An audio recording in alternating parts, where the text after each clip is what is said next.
There's about a 100% chance that I'm going to mess this up, so I hope that you will bear with me. For a very long time now, I have believed that our experience, a lot of our lives, is determined by what we pay attention to. And in a big way, we cannot pay attention to that which we are not aware of. And right now, the world's attention is pointed to something that happened less than 3 miles away from the house that my wife Amy and I called home in Minneapolis, Minnesota. The unjust death of George Floyd at the hands of Minneapolis police officers is infuriating and shocking. And to many, many people, myself included, who lived in Minneapolis or lived in cities around the world where Black men and women have been killed by police, it is less shocking because it is not new. It is the symptom of an underlying system that has been designed to oppress people. And it's something that we're making amazing progress right now because of this attention in changing. The protests are working. There's change happening in Minneapolis and across the world. And because this movement has the world's attention, we can make a difference. So while this moment is critically important, that we yell Black Lives Matter from the rooftops, on our platforms, I've also been thinking a lot about the future. Not just this moment, and not necessarily putting unwanted pressure and attention on Black creators and our Black colleagues and friends who are experiencing this as we are, with deeper trauma potentially and a recurring nightmare of things that are seen often in day-to-day life. While this manifestation is extreme, it might seem extreme, it is again a symptom of problems that are there, despite the fact that as allies, as white people, we might not be aware of or seeing. We might not be doing a very good job holding space for these conversations so that we can be more aware of what's going on, so that we may be open to hearing that and being more aware of it so that we can pay attention to it and thus change it. And going forward, that is one of the things I really want personally to think about, to look at. Not feeling guilty for the color of my skin, but instead looking at the ways that it has benefited me in my own life. And understanding the fact that there are ways that that has benefited me that I will never know. And this is most certainly not about pitying Black people. I'm pretty sure no one is asking for that. In fact, I have Black friends and acquaintances that arguably, despite my inherent privileges that I've enjoyed throughout my life, are far more successful than I am, and it's possible that they may pity me some. So it's not about that either.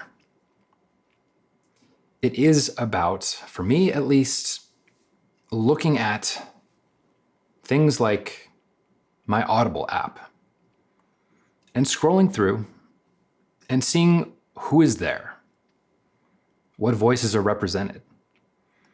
It's going through my Twitter feed and consistently seeing what voices, what people am I following? How is my experience being curated, and how is my awareness of what is going on in the world and what is happening around me being curated? Checking in over time, consistently, to make sure that that is not just the default. That it's not just the easy thing to do, the thing that we don't have to think about. When I personally think about what it means to be an ally, I am an imperfect one. by far. And when I think about what it means to show up and show up consistently, it's kind of like tracking good habits tangentially. If I wanted to eat more junk food or cake, for me, that is very easy. I don't have to track that. All I have to do is go to the store and buy cookies and cake and have it in my house, and 'twill get eaten. It is easy because I don't have to think about it. It's just inherent. And in the same way, with any positive change that we want to make in our lives, as in being a better ally, being healthier, simply showing up for the people we love and care about in ways that matter, we have to pay attention to it. And we have to hear other people's experiences, and we have to stay accountable to doing that going forward, not just in this moment, but once the news cycle has passed. Once the protests are no longer active, once it's no longer on the news and on Twitter, and our feeds return to the content that people are putting on YouTube and elsewhere, the stuff they're used to doing. And we have to keep it up. We have to keep checking in and making sure that we are being open to hearing things that we don't see necessarily going on. And that can be incredibly uncomfortable. It can be uncomfortable to hear a truth that is someone else's experience when we ourselves may be blind to it.